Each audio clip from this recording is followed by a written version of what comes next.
Hello and welcome to our Chilled Out Doctor Who podcast on the legends of Ruby Sunday and the Empire of Death.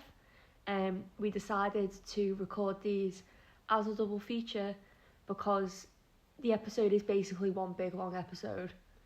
And we were both supposed to go and watch in the cinema together the two-parter, which I bailed on the last day to your annoyance, but you still went. I think it went kind of beyond annoyance. It went into... I was just, apoplectic rage. It wasn't rage. Smashing things around the house. No, I was throwing plates at my head and me dodging. I wasn't angry. I just felt really disappointed. I felt you were like okay that. After we took a nice walk through the time vortex. You reversed back to your former self, and all of the broken things around the flat all repaired themselves automatically. I wasn't angry with you for not going. I was just like, you could have said when I bought the tickets. Because a lot of people would have wanted to go. And it was sold out. Well, it was not sold out because we discussed this. Well, Only one of the showings was sold out. My showing was sold out. There was 5 showings in the Manchester Printworks. Which is quite a lot of showings. Yeah. Really. I was surprised that there was that many when you told me there was 5, because they're all obviously on at the same time as well. Yeah. I thought that might have been a slight overkill, but by the sounds of it, it sounds like it was very busy. Most of the screenings were pretty much full, so that's good to see them being able to actually bring in enough of a fan base to go and watch so many viewings. And I was saying to Alex as well, like, I was really surprised at how kind of, with peace and love to Doctor Who fans, because I'm obviously a big Doctor Who fan, a lot of people there were, like, really cool. There was lots of, like, really cool, like, trendy people there, and I was like, oh, this isn't like a Comic-Con crowd, this is like a proper kind of Manchester crowd. Well, that was how low your standards were for the Doctor Who fans, that you went in there and were like, these are just normal people at this screening. No, but this is the point, they weren't normal people, they were cool, trendy people there. Okay. Well, before we get into these 2 episodes, because as you say, we decided not to do an episode last weekend, because why would we do that when we have the opportunity to talk about them both on the same day as RTD intended, giving it the screenings, the viewings. Today is the most important day. Forget Friday nights, Doctor Who, doesn't matter. Scotland v Hungary this evening. Scotland will make history. They will go through for the first time and make the final 16, as has never been done before by a Scottish team at the Euros. Are you excited to watch that tonight, Rhianne? I'm excited. I'm on the whole, you could probably tell by my voice, I'm on the whole Scouse not English train. So I don't support England in international tournaments. So I would like Scotland to do very well. We've got you as an honourary Scot. And as you can hear from my thick Edinburgh accent, I'm also a hugely Scottish. My dad was born in Scotland, and all of the people on his side of the family. Approximately 2 meters from the English-Scottish border on the Scottish side, so it all counts at the end of the day.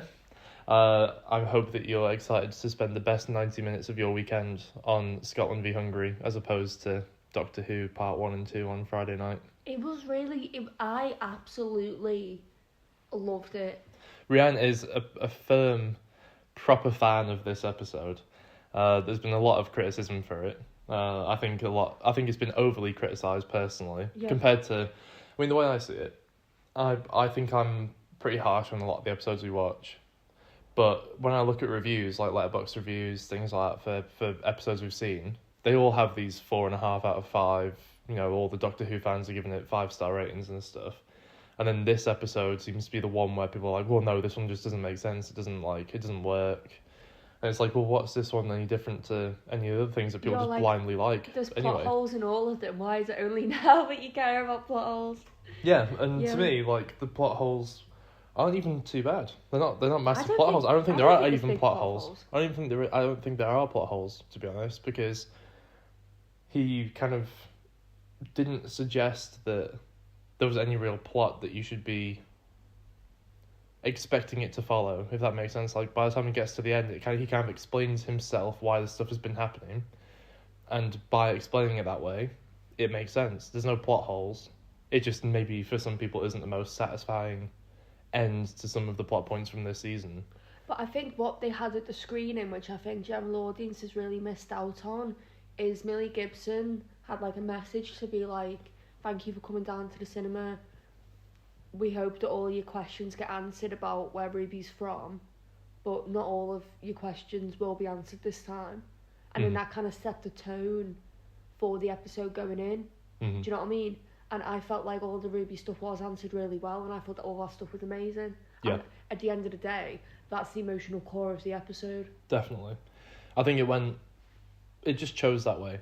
It chose to be emotional and more contained and make a point about something than to just go, here's another reference to something from Doctor Who you've seen before. Ruby's the daughter of that character, for example, that would have been satisfying maybe for like a minute. And then when you really think about it, you think, well, what does that really add? Like, what difference does that make to anything? Like, now you've established Ruby as this independent character who's got these like personal strengths that come just from her being that way, rather than, oh, I've inherited the ability to do these things through the season from my mum being this supernatural force instead of just a regular person, as I went to. But I think the best way for us to talk about it is to go from the beginning of part one and sort of go through to the end, and then we can have some reflections on it all as a whole and on the series and how it all ties in. But I think let's, because there's so much to talk about with this episode, so as a two-parter. So the first episode of the two, I think, is really slow getting going. I think it's only really around 40 minutes in that it does start to really take off. But all of the kind of inter-character little interactions with Mel's talking to the Doctor, Mel's talking to Rose, like, that's kind of like, we care about these characters and that's what we're kind of watching it for at the end of the day as well. Mm-hmm. Like, I want to see the Doctor hugging everyone in unit. I don't know if we needed close-up shots of Maurice Gibbons eating his pizza, but that was dead funny. Yeah, well, that was reserved for Celebration in part 2 anyway.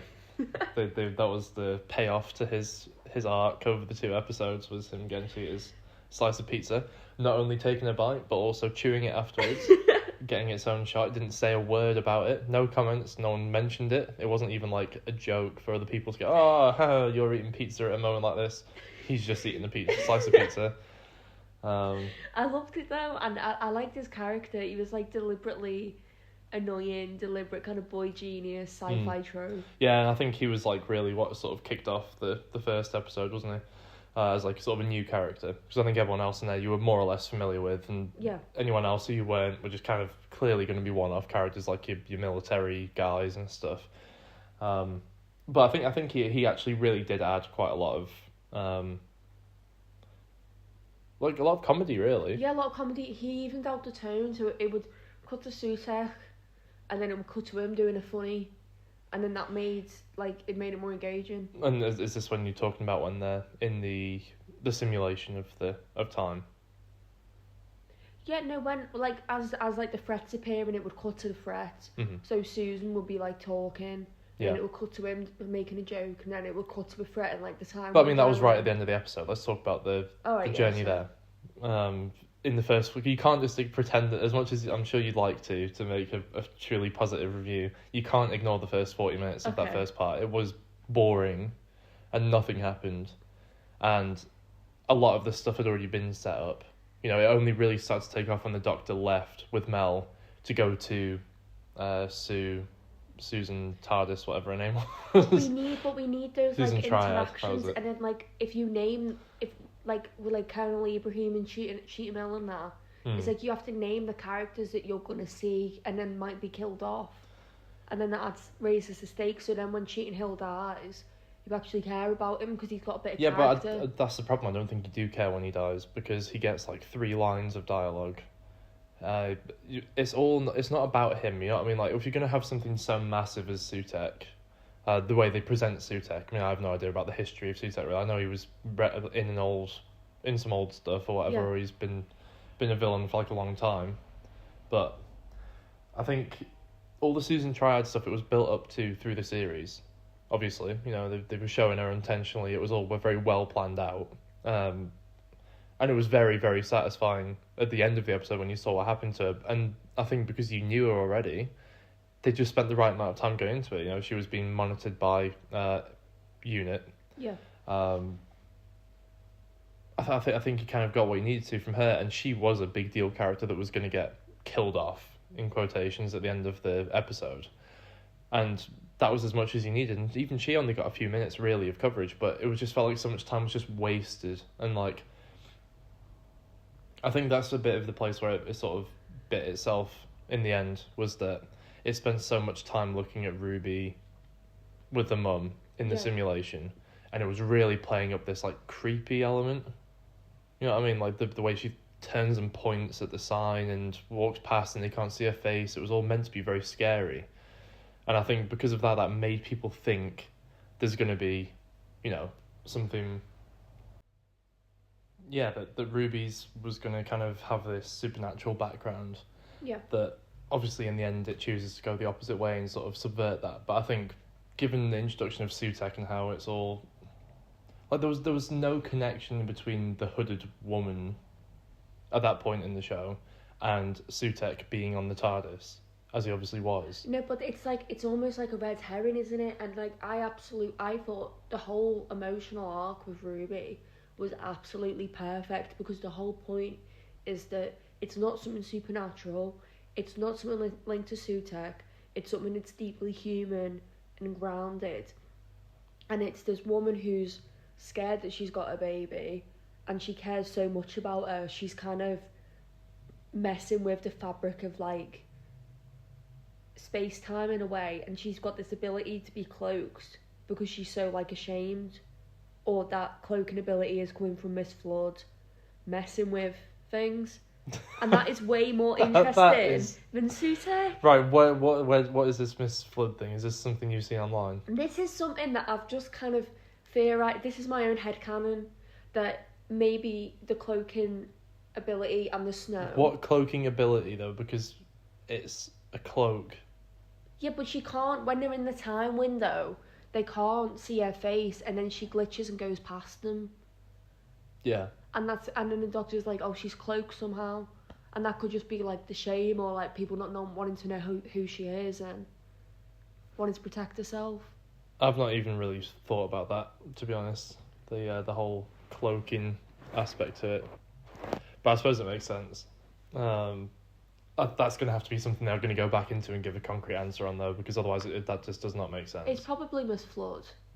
But I just like the kind of... my own head canon is that it's just, like, one, like, teenage girls, like, kind of shame about the situation. Okay, so while we're talking about the simulation part from the first episode, why does she point to the sign in that way? Because she's naming her daughter. But why does she point like that?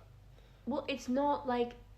Again, like, my own head canon Okay, pointing to a sign is fine. First off, why is she pointing at a sign? Because who's going to see it?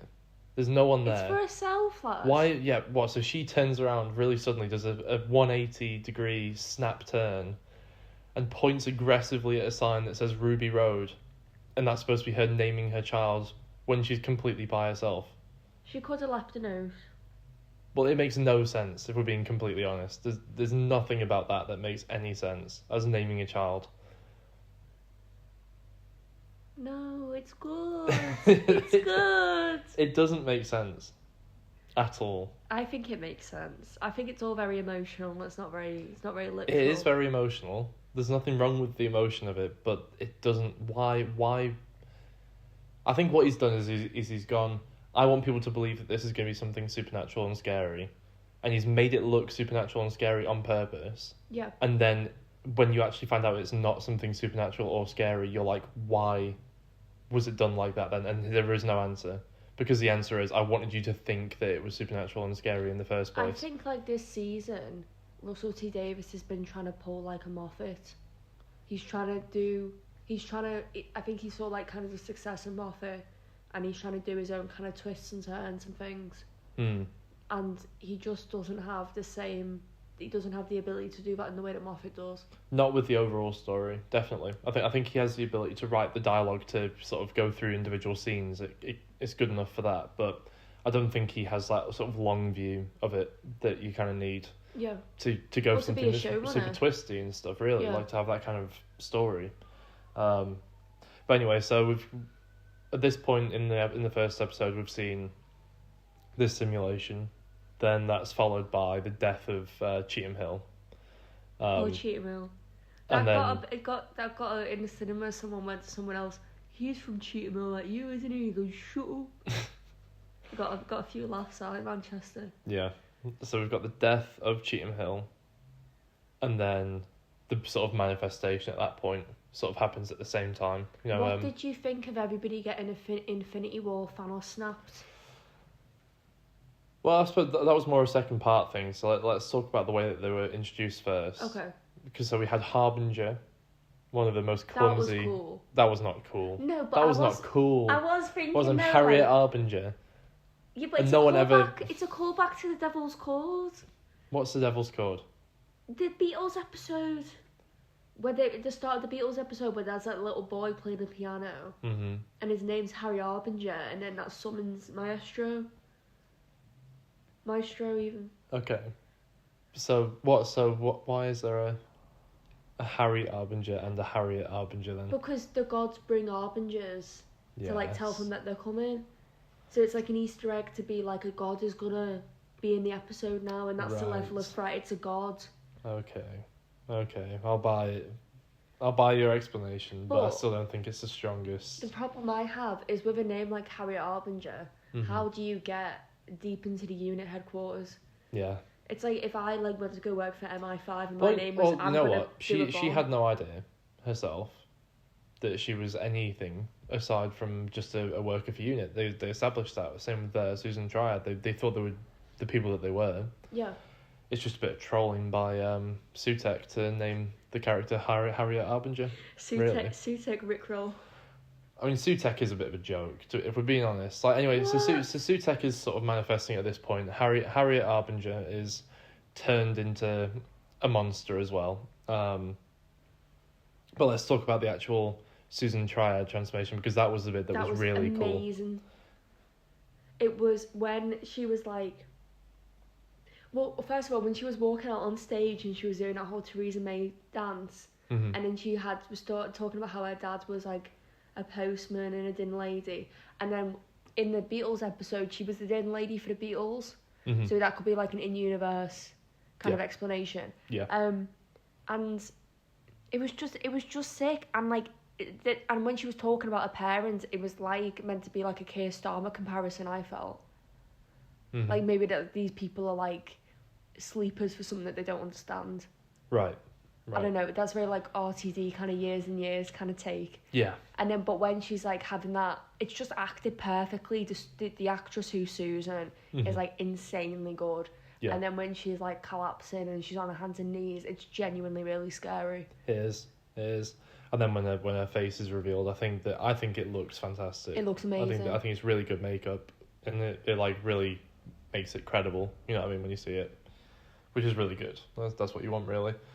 Then you get Sutek in his dog form, and he does look a bit like one of those like furry video memes, you know, like where the guy like turns into a furry, like into a wolf halfway through.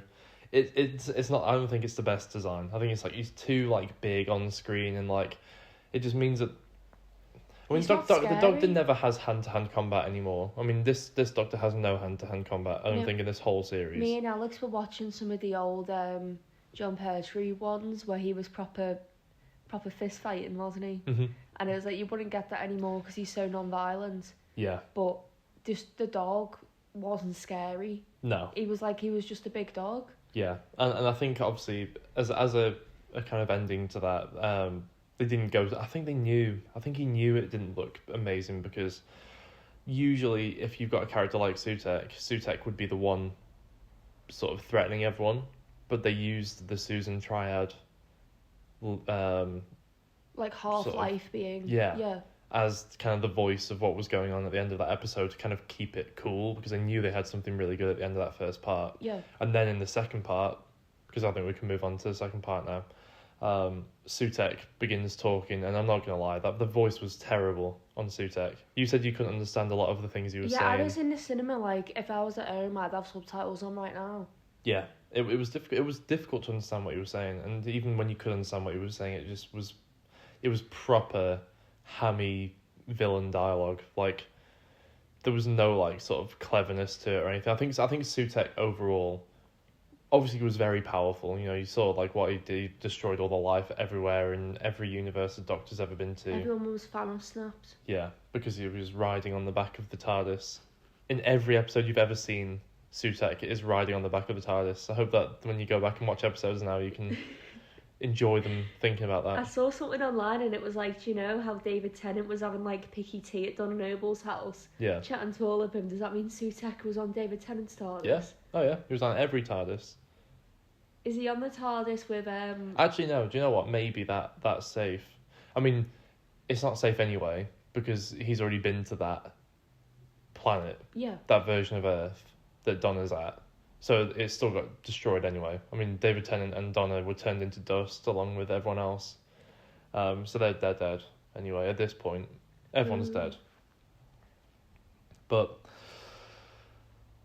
I mean, yeah, he obviously was very powerful. It was impressive, sort of what he was able to achieve. You don't sound very impressed. I'm not impressed. I'm really not impressed by the second part, to be honest with you. Like, I find it difficult to, because essentially what we get from there is everyone dies, all of UNIT dies. But that scene where all of UNIT die is like amazing. In what way? Kate's doing her speech and stuff. In and what like way? when you see like Rose Noble go to dust and you see Morris go to dust, there's a part like I was like, oh, they might actually kill these characters off now because Kate's been going for like 10 years from Power of Three. Mm-hmm. So they could have done that. It's only when they killed off Ruby's mum and Ruby's grandma I was like, oh, they're gonna bring them back. Yeah. Although to be fair, I think when Cherry died, I was a bit like, they could still kill off Cherry because Miss Flood gives that line of, oh, I had so much more stuff I had planned or whatever, I had all these other plans. And you're like, well, I suppose they could kill off, because at that point you kind of take Miss Flood as being one of the people who sort of knew that Sutekh was coming, and was maybe an equivalent to Harriet Arbinger and Susan Triad, like one of the sleeper kind of. I think that's how they tried to make you think about it. I think through the episode. You thought Miss Flood was going to be a sleeper? I thought so. Yeah, I thought she was like an agent of Sutekh in the same kind of way, like she'd been sort of planted there to help him out when he got there. And then when she died, I was like, well, it seems like her purpose has been fulfilled. I just feel like even before the end scene of this, I just thought Miss Flood was a more powerful being than that. Because she knew what a TARDIS was. She knew, like, she gets involved in, like, the doctor business. And it seems like there's kind of moments where she turns from being a really friendly neighbour to being a really clever, kind of malevolent figure. Mm-hmm. Yeah. And that, to me, is more powerful than what a sleeper would be. I suppose so, but then you think, like, this Susan Triad character is, like, it never really tells you what the business is, what this whole, what's the name of it? The Triad Industries. Yeah, it never really describes what Triad Industries actually is. So I don't really know what she was supposed to be selling, to be honest. She's a tech billionaire. It was technology that people would have, like, planted or in their brains or something along those lines from when it was switched on, but it never got switched on. It never had anything to do with the Sutekh plot anyway, so it never was important. But anyway, she was pretty overpowered in the actual world. You know, she was like a successful. Harriet Arbinger was an infiltrated unit, essentially. She didn't look as scary. They should have done something. The mask was weird. Her mask was weird. Because you could kind of see her actual face behind the mask, like through the eye holes. The eye holes were like really big on those characters. Because they were raised and going forward, you could see the actress's actual forehead behind the eye holes. I don't know if they just used the same mask they used on Susan Triad, but I think they should have designed a mask that was better for her and looked more scary, rather than just copy the same mask that Susan Triad has. Yeah. Because Harriet Arbinger could have been as scary. Do you know what I mean? Mm-hmm. Definitely. So, do you want to talk about when they go into the old TARDIS? What did you think of all the stuff of the callbacks and the memory stuff? Because you seem to be... I'm not going to talk too much about this because you were a big fan of it and I don't really have anything specific to complain about. It just didn't hit for me as much as it hit for you, but you talk about how... I think Alex has like a bit of a pet hate in... Because Alex is a big Star Wars fan as well. When any kind of sci-fi show just relies on callbacks rather than actually making what's in front of you right now good. And... I disagree with that kind of interpretation of the memory TARDIS, because it wasn't just nostalgia for nostalgia's sake. Like, it served like a narrative purpose, I feel. Mm-hmm. And I thought like the design of it was really good. There was like loads of like little Easter eggs and things, but I wasn't really looking around the TARDIS. I was more looking at how Mel was behaving, and you're thinking, oh well, like, is Mel about to die? The actress for Mel is sick. Yeah. Because I know in the original series people didn't really like her because she used to just scream all the time, and I'm glad they brought her back and kind of done her justice. Because I'm not gonna lie, like when they bring back some of the other old companions, they can't act, and it's just a bit cringe. But like this, like Mel really can. Mm-hmm. And then you're thinking when they're in a memory TARDIS, like, why has Mel still been kept alive? Is she Ruby's mum? What's going on with that? That was really strongly hinted at, I think, Yeah. for a minute. You know, I think it was supposed to be that. But the only, I guess, looking back on it now, it doesn't make sense because it's that Sutek doesn't know. And it was kind of, obviously, Sutek was speaking to her saying, find out for us who it is. Yeah. And she became like an agent of Sutek in a way. And she was she trying did. to fight it. Yeah. She fully made the transformation into into the same as Susan Triad and Harry Arbinger. Like, she had the mask and her hand very close to the Doctor's face with a... How many times does Shooty cry in this episode? Okay, we'll get to the crying at the end because he cries a few more times in the second part. Oh, that bit in the memory TARDIS where he opens the doors and they're both holding him back and he's screaming. That was what I wanted you to talk about. That did not hit for me. No, because you get a very similar moment in Dot and Bubble, which does work. Yeah, it works in Dot and Bubble. Because it's so much more complex, the emotions that he's feeling in Dot and Bubble. Because that was racism, you know what I mean? And at the end of the day, like, that's not been something that Doctor Who seems to have really gone into an awful lot. Like, there might be some episodes that allude to it, and treatment of aliens, equality and stuff like that, they've kind of alluded to it. But this is kind of the first time you were really getting... Well, the first time you were getting a Doctor being the victim of racism. Definitely. So his reaction there was like, I understand why he's got this reaction. He still wants to save people, and it was perfect. With this one, I think you've just seen the Doctor watch the world get destroyed too many times to really buy that would be his true reaction to it. And I know he's trying to blame himself. Oh, you know, this is happening because I've been to all these different places. But I mean, what were you going to say about it? I just had something else to add about the racism as well. Mm-hmm. Is when Martha was the companion, she was the first black companion, and they tried to kind of do some stories that confronted racism. Yeah. And like a mediocre job was done. And the way that the Doctor reacted to Martha experiencing racism was, it kind of puts, like, Shooty's reaction now he's experiencing it himself, it puts all of that into a new lens as well. It's like he almost didn't really fully understand what it was like for his companion to experience racism. Definitely. And that's something that they do a lot better with Bill and Peter Capaldi. Well, what's that one episode, the one where the Doctor becomes John Smith? Oh, Our Family of Blood. Yeah, and she's working in the school. That one, I think, has quite a lot about racism in it. And I know the Doctor's not in himself then, but at the end of the day, he's got his same character. And I don't remember. I mean, I might be completely wrong because honestly, I'm just speculating on this. But I don't remember there being a bit at the end when he does become the Doctor again, where he's like, "Oh my God, Martha, that was all so fucked up. What was happening to you?" I'm sorry about the racism you've gone through for years and years at the school, and his fucking love interest is being openly racist to her. And I know he's not the full Doctor, but the way he didn't, like, stand up for her seems very un-Doctor-like. Definitely, yeah. That's the kind of thing where you go, even if the Doctor isn't himself, there's enough of him in there that he stands up for what's right in that kind of moment.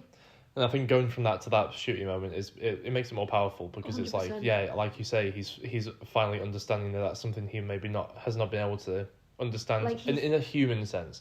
I think the Doctor knows about oppression and stuff, and he's witnessed it a lot over the years or whatever.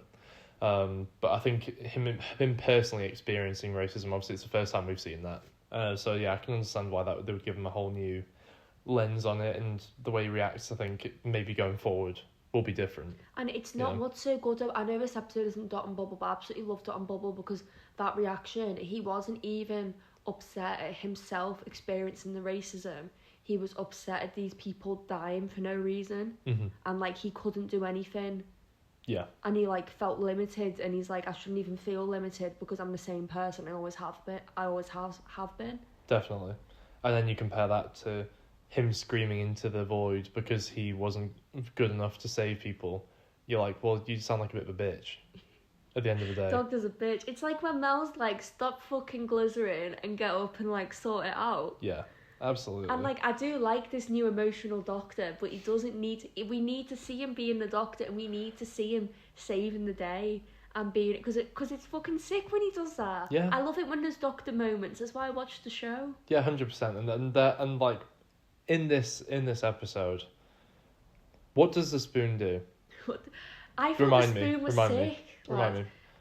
So he goes to the planet to get the spoon, Mhm. and then he needed some metal for the machine to work, something that was real and not made from the memory TARDIS. Mhm. So he needed like something that was actual kind of matter. Yeah, and it's at that point that we get quite an important sort of the baby can plant the death inside the mother, Yeah. and that's how so many people are being killed that are survivors of the initial wave of everything, because it moves backwards through DNA lines. Which I thought was amazing, and that makes sense why Ruby hadn't been killed. And that's the main point. The point is that Ruby, for him to kill everyone in the universe completely, he needs to know who Ruby's mum is, so that the DNA can move backwards through Ruby, who he does know, through the lineage, through whoever's alive, potentially the mum and maybe the parent of her too. And that's very, very subtly implied, I would say. I think they maybe should have made it more obvious, but at the same time, I know it's a children's show, but I don't think you need everything spelled out to you that much. You don't need everything spelled out to you, but I think for the importance of Sutek finding Ruby's mum, because that becomes essentially the point of the second episode, is that he's trying to access the name through Mel, because he's able to connect to her through something. It does explain what it is. I can't remember what it is right now, but essentially, the importance of Ruby's mum is flimsily communicated. You know what I mean? I think it's important to us already because we want to know, But why because does we've been Sutek watching this. care? But why does Sutek really care? Because he just doesn't know who it is. And I feel like if you're saying, well, Ruby's the only person in the world where he doesn't know the lineage of her family, that makes no sense. Why does he care so much about Ruby specifically? There's 2 points here. One, you can read it as Ruby's stronger anyway because she's travelling with the Doctor and she's in the memory TARDIS. Mm-hmm. So it's harder for Sutek to get her. So presumably Sutek knew Mel's lineage, and it still took him a long time to kill Mel and get Mel to be an agent, Mm-hmm. because she was stronger because she was in the memory TARDIS. Mm-hmm. Number one. Number two, the whole kind of, what's the word, meta kind of narrative, like audience narrative of like, we want to know who Ruby's mum is, Mm-hmm. is like part of the show. And I don't want to make that sound like really pretentious, but like, No, it's not like, pretentious. That is exactly right, but that doesn't give him a free pass to not explain why it's happening in this episode. And I think the Yeah. explanation that he gives isn't strong enough. I think like if we didn't care who Ruby's mum was, then people would be very unsatisfied with the explanation of why does Sutek need to know who Ruby's mum is. You know what I mean? I think you just kind of go, well, you know, Sutek's kind of like us. We all just want to know. And that's not really strong enough to justify why the villain who's destroyed the entire universe is unable to destroy the whole universe and everyone that lives in it, because he doesn't know who one person's mum is. But that's the whole point, like, and again, this is what I mean about, like, the emotion, the emotions in this was done perfectly, because it's, like, to Ruby, that is the whole universe. Do you know what I mean? It's, like, finding out what a mum is, like, that's, like, the most important thing Sure. in the whole world, and it's, like, who's to say that Ruby's perspective on things as, like, a child in the care system isn't as important as what everybody else says. I kind of saw it as that. It's like that whole kind of like you know how in Guardians, how he's like abandoned, Mm-hmm. like Peter Quill, Mm-hmm. and his mum having cancer is like becomes his whole kind of arc. Well, Even it's though not. it's just- Yeah. It's just something that happens to someone, but I it's see what you're getting at. because like because like children in care are like some of the most marginalised in society. I feel like it's Russell trying to bring that up and being like, this is the most important thing, to like flip it on its head as like a. Okay. I feel like I've said word salad there, but I hope my point like comes across. I think I know what you mean. I think he's just he's trying to say that it doesn't always have to be the biggest sort of cosmic answer to things. Sometimes it's the importance of the individual person, and specifically the importance of an individual in the care system who maybe society doesn't appreciate the importance of. Yeah. And he's just trying to really push that forward. And that's great. And it works in the context of the season. But no, it doesn't. It doesn't work in the context. It works in an isolated episode if it's not the culmination of a season of questions about something like that with all these supernatural implications. Why does it snow when she's around? That's not been answered. That is true. That is something that we've seen happen. It's true, but that's not been answered. And that's not been answered. And that, you would imagine, I think most people imagined, would have been related to her lineage. Which, unless it's revealed that this mum is still someone supernatural, because she was wearing a cloak, pointed to the sign, has a daughter who's able to come back to life, makes snow appear out of nowhere inside machines in buildings. And we haven't seen Ruby's dad. We've just heard him mentioned. Maybe they'll go that way. Maybe the dad will be there. But then if we're going to get another season of, well, now we know who Ruby's... No, we know who Ruby's dad is. Oh, was it the stepdad or was it the... I feel like you're missing the point. Like, it's meant to not be supernatural. It's meant to be human. Yeah, but it's Doctor Who. Yeah, but that's what... And we've seen supernatural things happen already. So you still have to explain them. You know what I mean? You can't just... I understand that he's gone for the subversion of expectations. But everyone thought it was going to be this. And I think the message that he puts forward in it is really good and positive, and it's well done. Yeah. But it's Doctor Who. But you know what I mean? It's not just... You're allowed to think the message of something is good and also think it's been executed poorly and it's not a good episode of TV. Mm-hmm. So you're allowed to be like, yeah, I don't like racism. I don't like kids in care being oppressed. But then you can also say this TV show that's saying those things are bad is still a bad TV show. Do you know what I mean? Sure. Yeah. So I'm saying, like if you don't think the episode's poorly put together, it doesn't mean that you're saying the themes in it. I don't think the episode's poorly put together. I just think that it needed something else, because I mean we've just completely avoided as well. We've kind of skipped the bit where the Sutek death. Yeah, when he's on the fucking lead, lad. Yeah, which is just, for me, it's so bad. It's so silly that it works for me. It's so camp, and I absolutely loved it. And I felt like the cinema didn't. But I was like, yeah, lad, go again, like... And when Sutek's in the vortex and he's got his claw going into the fabric of space-time, I was saying to Alex, like, I think that's amazing. I think that's so cool. And then that's how everybody comes back to life, that transition. Mm-hmm. Well, you've heard it here. The only defence of that scene that I've ever seen or heard... It was terrible. It was. It looked terrible.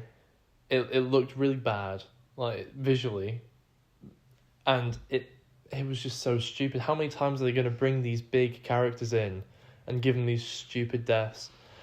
The Beatles finding a chord banishes one of the true demons of the fucking history of the universe that has a capability to make the planet destroy itself by getting rid of music. That's the power of being Scouse. Yeah. Sutek.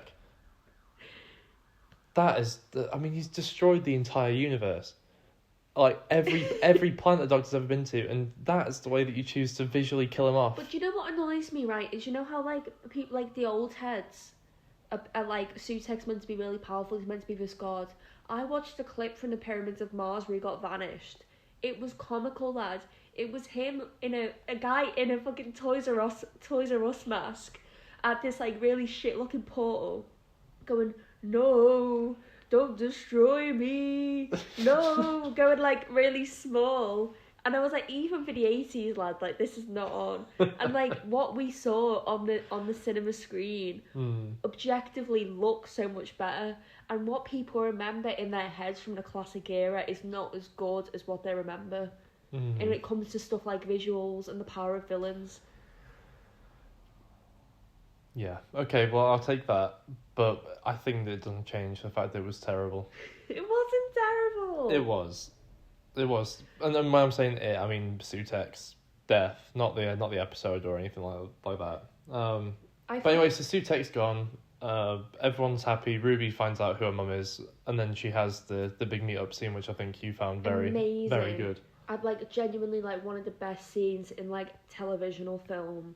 Like, I've top 20 like things I've ever seen when they were at the TARDIS. Top 20 things I've ever seen. Lads, shut up. I just thought it was sick. I thought it was dead good, and I've not got much to say about it. And I thought they did the tone perfectly when the doctor's trying to talk her out of it, and then she goes anyway, and then she gets the coffee and she sits opposite her, and there's like a moment of recognition, and it's a moment when they're strangers. But equally, I feel like if they had gone for the whole Ruby doesn't care who her mum is because she's got her mum and she's got her grandma and she's got her family, and if she would have dropped the screen in front of Sutek and that would have been it, I would have been happy with that as well. But that coffee shop scene was great. I thought it was a little bit when they met up as like a big family.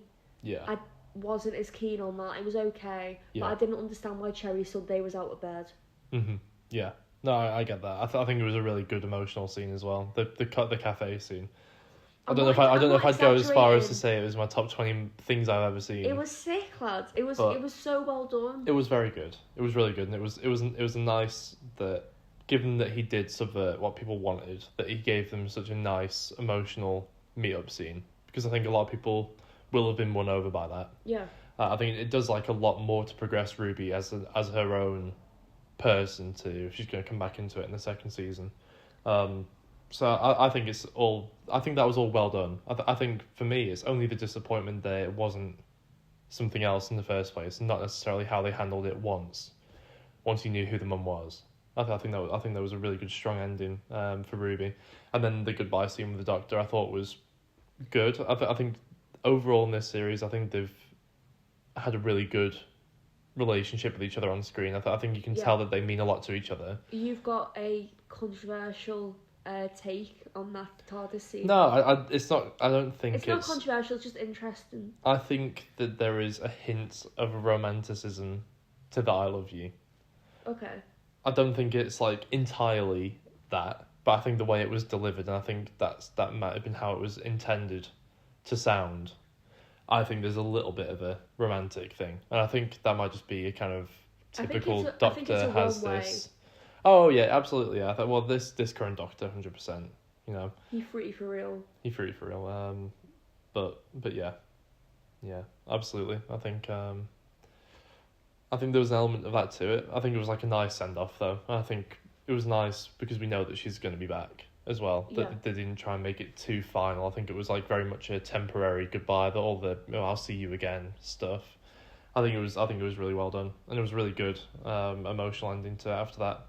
And then right at the end we have Miss Flood with the on the roof. On the roof. Do you think that she, you know how the Meep is saying, "Wait until I tell the boss"?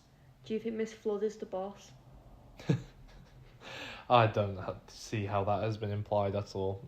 Maybe. They'd need to actually explain that, though. I like how OP she is. I like how she breaks the fourth wall. Yeah. Yeah, well, Russell T Davies has enjoyed breaking the fourth wall in this season. There's always a twist at the end.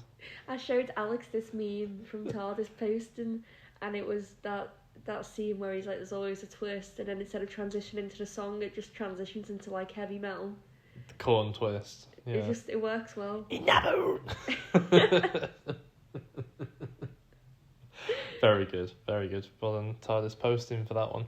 I do like tardisposting. Shout out tardisposting. Let's say then overall, it was a really good episode. Yeah. As a finale, that seems to be. I think people are being harsh on it. I think there's definitely, it's not perfect, and there's a lot of issues with it, and there's a lot of flaws in individual parts of it. But I think overall, it does what it needs to do for a season like this as well. I think it tied a lot of things back, and there's tons of other things we could talk about if we were sat here for like an hour. The 73 yards references, little bits around the season, things they could do going forward. But I think we should do a separate episode talking about what we'd want going forward from this season. I think we should keep it as much, maybe even a season review. We could. I think we'll probably do. Hoping that we do episode reviews. I think we'll do episode reviews, maybe for ones that we've missed. Yeah. Potentially. Like I mean, I think we've covered yards. the ones that we. Yeah, 73 yards. We could definitely do one. I think between now and the next Doctor Who stuff coming, I think we should do a review of the season. Okay. Definitely. Because I think it's best to talk about this just as its own episode, as like a two-part. I don't think that we should do a season review on this. I think there's more to be said. It looked amazing. It didn't look like Doctor Who. Yeah, like the budget. There's really been a big step up in how it looks visually, in everything pretty much. I think for the most part, I mean, even what I was saying before about Sutek's death, it didn't look bad in terms of the effects. It was just stupid. Yeah. You know, I mean, it was for me it was a weird way to do it. It went so far into stupid, it became camp, and it became good. Yeah. So yeah, I'm gonna say it was a strong ending.